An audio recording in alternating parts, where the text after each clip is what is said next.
Hello there. Just some time ago I played round 10 in this LoneWolf under 1800 tournament in season 20. So I wanted to show you this game. So this is the round before final round, and at this moment I still had a chance maybe to be among the first three in the tournament. But well, as you can see on the screen, I lost the game, so I will definitely not be among the first three in this tournament, which well, it's a pity because at one I was most of the time I was among the first five, and at one point I think after round 8 I was first on the list, and then I lost 2 games, and well, my chances sank. But okay, nevertheless, let me show you the game and see what we can learn from this game. So my opponent opened the game with d4. I responded d5, just fighting with the center, c4, and now I have several options. I can play Slav or semi-Slav with c6. I can play e6, Queen's Gambit declined, or even sometimes I used to play Chigorin defense with knight c6. And well, there is also an option just to take the gambit, but I don't play this variation. And in this game I decided to play just e6, so simple, solid Queen's Gambit decline. It's a defense which is very easy to play. It's very straightforward. You don't have to memorize many moves. Most of the time everything comes naturally in the, well, at least in the opening phase. White plays knight c3 now, and now my plan is very simple. So just develop knight on f6, bishop on e7, castle, and then put another knight on d7, and then think about what to do with this bishop. Depending what he does, I can either fianchetto this bishop, or well, if he takes the pawn, then I have a free diagonal, free classical diagonal for my c8 bishop, and I don't have to think about fianchettoing. So this is the basic plan. So I just continued knight to f6, and he now took the pawn. C takes d5. This is not the most common move. The most common move is bishop to g5 and pinning my knight, and then I'm pinned with bishop e7.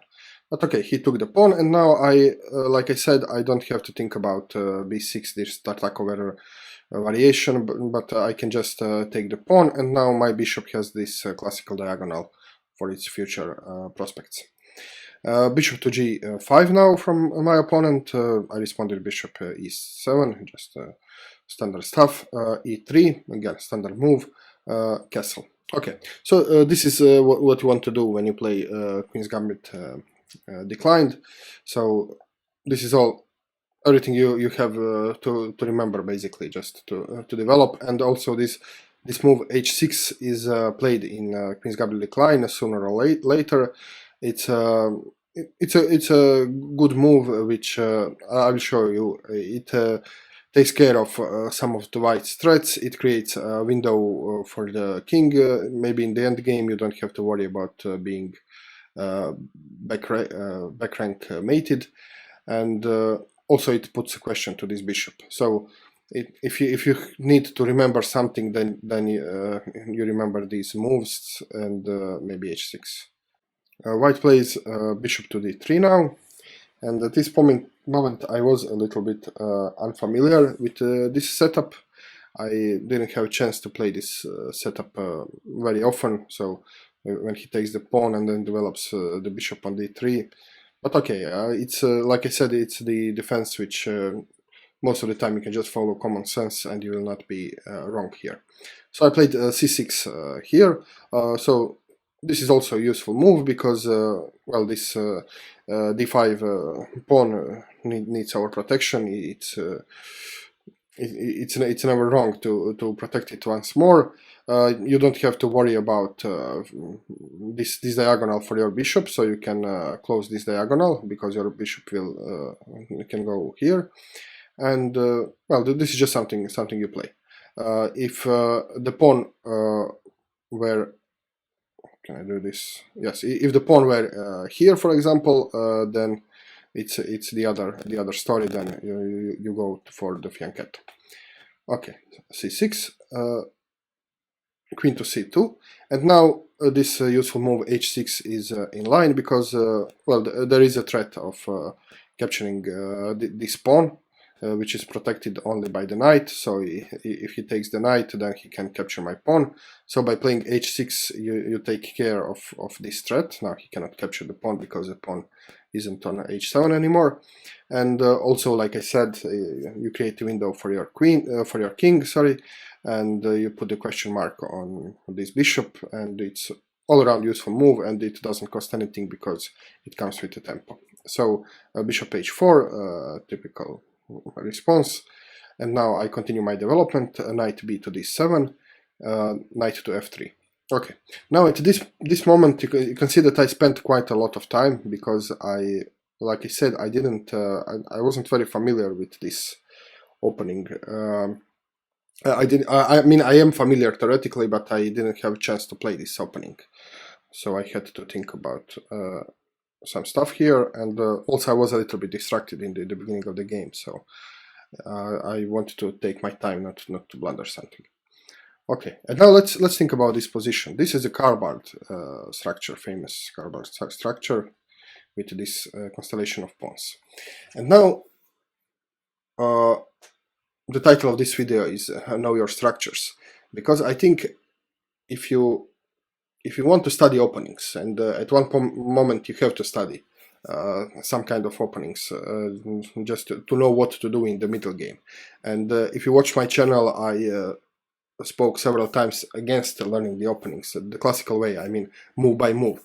So the beginners, if you are under, I don't know, 1600, and then you take opening book and you try to learn variation after variation after variation, it's a completely wrong approach. So my method for improvement, for adult improvement, is first to work on your tactics, and then after you reach a certain point, maybe 1700-1800, then start to think about strategy and to understand more strategical principles, and also openings, but not in the way that you should learn variation after variation, but you should know where to put your pieces in the specific pawn structures. So it's not important the move order, how we got to this structure. Important thing is that we got to this Carbard structure, and we have to know where to put our pieces in this structure. And I didn't know this when I was playing this game. I didn't know this, and I was thinking about this game a lot, and I was discussing this with another fellow from my chess club, and well, this is what he told me, and as well, you just have to know, if you have this kind of structure, where to put your pieces. So I ordered this book. You can see it here. It's called Pawn Structure Chess. I ordered this after this game because I realized that this is my weak point at this moment. So Pawn Structure Chess by Andrew Soltis. There are several similar books. This one is has a good review, and well, this book basically discusses different pawn structures, and you can see what are the middle game plans and what are the best squares for your pieces given the pawn structure. So if you were to learn, let's say this book, if you were to learn how to treat different pawn structures, then you don't have to learn opening variations and move by move, because you will know the plans and you will know, okay, here I see the structure and I know where my pieces should go and what my plans should be. So this is learning openings in a way. By the way, Grandmaster Cry, Jesse Cry, he also recommends this method. So you learn the opening by understanding the pawn structure and understanding the dynamics of the position, and not by if he plays this, I play this. Okay. So I didn't know this at this moment, and I had to think for my own. And in fact, I even did come up with a solid plan. So I played Rook e8. My problem was this piece. So what should I do with this knight? If this knight goes to b6, it's a little bit out of the play. out of the action, and it's not coordinated with my other pieces. So I was thinking moving the rook to e8 and then putting the knight on f8, and then this knight can occupy either g6 on e6 and get some activity and be coordinated with the other pieces. So I played rook to e8 here. He castled, and I continued in my plan knight to f8, and he now played h3 here. He wanted to control this g5 square, so I cannot develop my bishop here. Okay, and if you look at the opening book, you will see that this move order and this position is actually it's very good. It's one of the variations. Many games were played in this manner. So even this maneuver, which I didn't know, I just came up with it during the game. So this kind of maneuver is also it's theoretical move. So it's known by the theory, and it's okay. Everything else is okay until now. And you can see that when I moved my knight, I immediately got the chance to develop my bishop, and he immediately played h3. So as you expect from the queen pawn openings, if you play as black, you will have the trouble developing c8 bishop. So either you play Queen's Goblet declined, or you play Slav, or you play semi-Slav, whatever you play as black against 1d4, you will face the problem of developing this c8 bishop. So this is the usual stuff. Okay, so this position. And now if I was familiar with Karbar structure and how to treat this structure, I would know that the key square is knight to e4, and the knight belongs here in this structure. And first of all, I did think about this move, but I made a tactical mistake. So I didn't play this because I didn't calculate. I thought that I was losing. So I was thinking, well, if I play knight to e4, he's attacking e4 twice, and I'm defending it only once, and therefore I can play e4, knight e4. And of course, this was a completely wrong calculation, because when I play knight to e4, this piece is hanging, because this piece is attacked twice. So whatever he does will end up even in material. For example, if he decides to take the knight, I can just insert this in between move. Knight takes h4, and well, he can probably retreat, and I can retreat, and everything is okay. Then I can activate this knight and continue with the game. Or another variation is knight to e4, and then he can immediately take my bishop, but I can just then take with the queen, and now my knight is well protected. So this is the correct plan, and this is something you have to know, that in a Carlsbad, so you don't need to know move orders, variations, sub-variations, and so on, but you have to know that in Carlsbad structure, you have to put your knight on e4, and I didn't know this, and I played a very bad move, positional blunder, bishop to d7. So let's speak about this move. First of all, when you have this kind of position in which you have problems developing your light square bishop, the worst thing you can do is to develop it just for the sake of developing. So many amateur players play bishop e6 here, for example, just to develop the piece, but it doesn't do anything here. So if you put it on e6, this bishop is just a tall pawn. It's not. It doesn't do anything which it doesn't already do here on c8. So, and this is the same thing. I mean, what does this bishop? I did play this move, and this is terrible move. What does this bishop do here? Nothing. It doesn't do anything which it doesn't already do on c8. Okay, it does help maybe to connect rooks, and I had some ideas with b5, which is some kind of advancement. So I was thinking that maybe this bishop can help this majority attack on the queen side. So I had some ideas, but they were wrong. So at this position, I shouldn't worry about moving this bishop at all, but just try to activate my other pieces. Also, when you play bishop d7, you block your queen, which has the role of protecting d5 pawn. And this also I forgot, and this is why I lost the game. You will see in the continuation. So he played rook a to b1.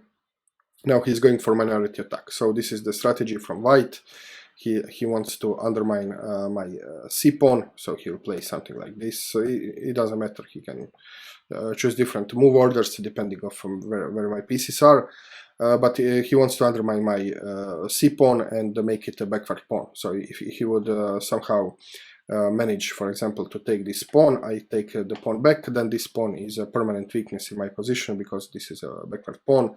If I push it, then I end up with isolated pawn, and so this is the typical minority attack idea, and it usually starts with rook to b1. So I knew what to expect, and this is why I played a5. This is one of the ways just to meet this minority attack, so to stop this b4 idea. And he plays a3, so probably thinking about how to perform the minority attack. And here I made a real blunder, so I played c5. And this is a blunder for two reasons. First of all, in Carlsbad structure, you don't want to play c5 as a black. Just so easily. Okay, you can play it if you prepare it very well, but not so fast, because now even if I didn't lose the pawn, I will end up with isolated pawn, and I'm not sure how this isolated pawn would be able to progress. Okay. Maybe it could, maybe it couldn't, but anyway, this was a tactical blunder, because like I said, this pawn is unprotected now because it's not protected by the queen. Yes, it is protected by the knight, but this knight can be removed on any time. So this was I didn't see that the consequence of my bishop to d7 move was to deprive this pawn of its main defender, because this knight doesn't defend very well. Okay, so after I played c5 here, well, he immediately took the knight, and now he removed the defender. I took the bishop, of course, and now I am pawn down in a much worse position. So c takes d5 now. What else can I do? He inserts this in-between move, so at this position I have at least a bishop pair, but now I don't even have the bishop pair anymore. And I took with the queen, and he took the pawn. And now you can see that this blunder didn't just cost me the material. I'm one pawn down, but I also have much worse position here, because you can see that this knight is very strong. It has outpost on d4, and I don't have any pawns to challenge this knight, and it's on the dark square, and I have light square bishop. So this knight is a monster in this position, and well, you can see that he has a better play. My knight is here at the moment doing nothing. Okay, this bishop is okay, but so is his bishop, so I don't have some advantage here. I think he's positionally better here, not just materially. So the play continued, rook a to c8, so just trying to seize the open file and with tempo. Queen to b3, now he's attacking my pawn, and I have to retreat my rook. This is the only way to defend the pawn.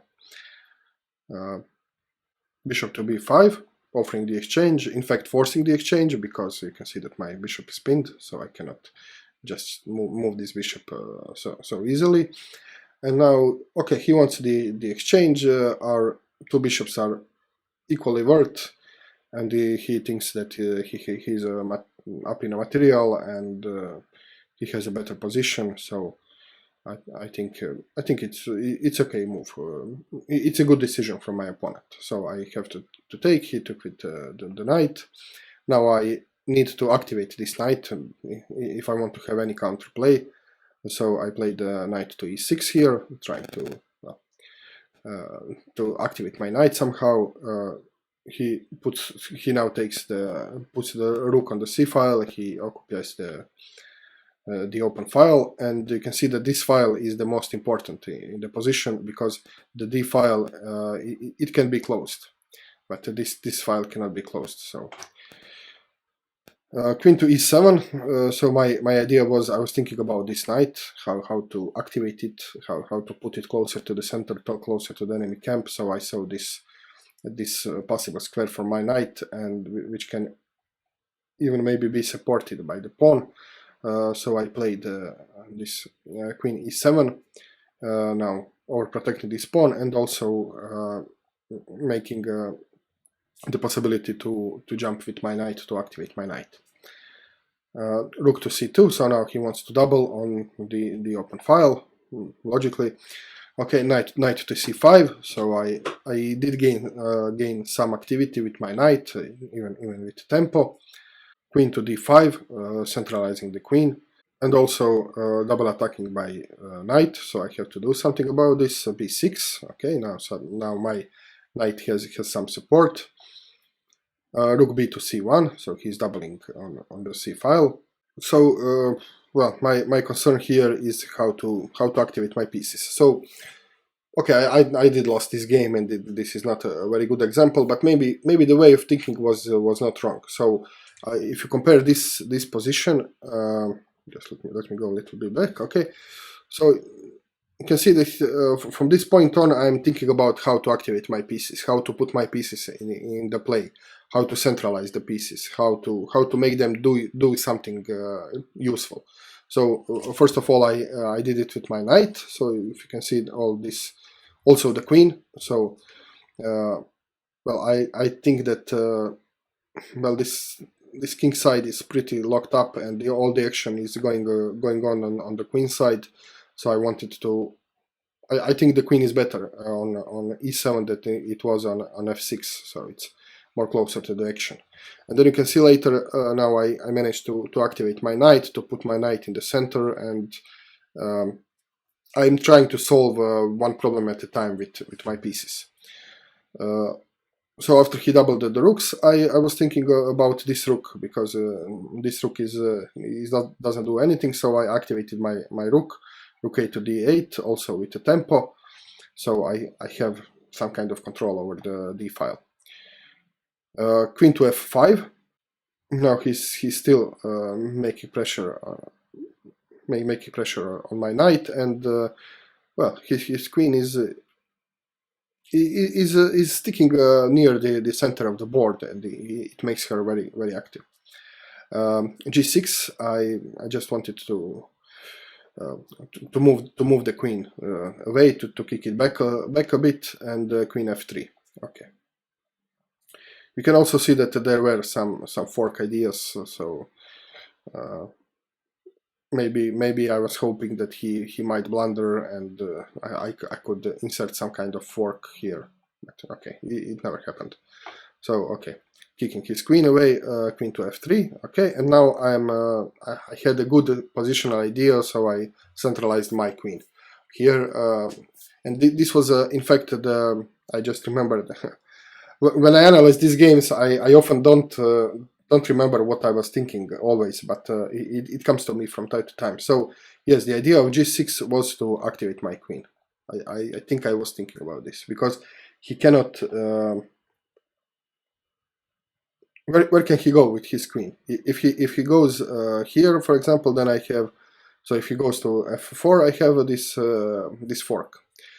So he has to move somewhere and leave e5 for my queen. So I had a good idea. So I wanted to activate my queen. So I kicked his queen away.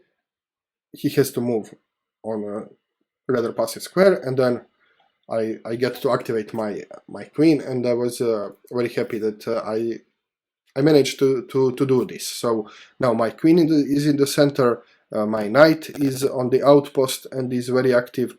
I have some kind of control over the d file, and I was in fact very happy with my position until I realized that it was a tactical blunder, unfortunately. But okay, this is also a lesson which maybe you can learn from me. So this idea of the piece activity, how to try to activate your pieces when you are in the worst position.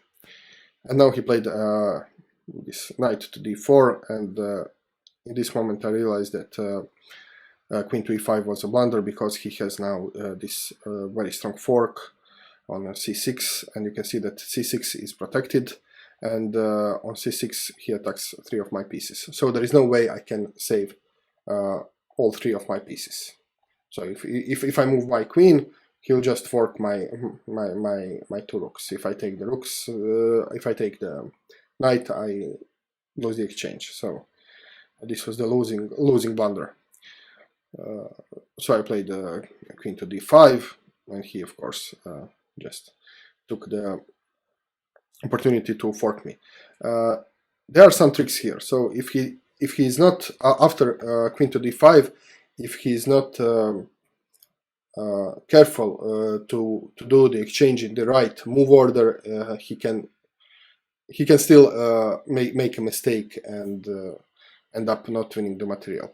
But he played it very well. So for example, if he would to take the queen here, he doesn't have the fork anymore. So okay, but he didn't do this. He first he made a fork. So I could maybe take the queen.